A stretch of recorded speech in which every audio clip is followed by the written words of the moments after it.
السلام علیکم ورحمۃ اللہ وبرکاتہ.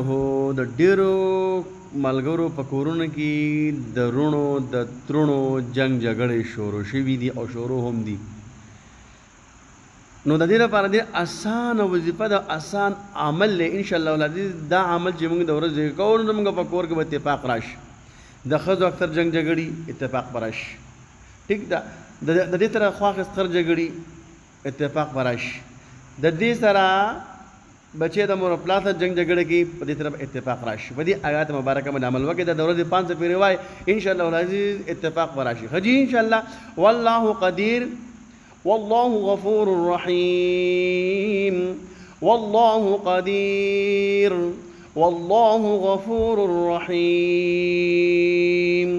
دا آیات مبارکه به تاسو به روایت 500 پیری وای د ورځې چې کم ورځې وای خجی که د ماسپخین وای د مازیګر وای او دعا غواړئ ان شاء الله العزیز.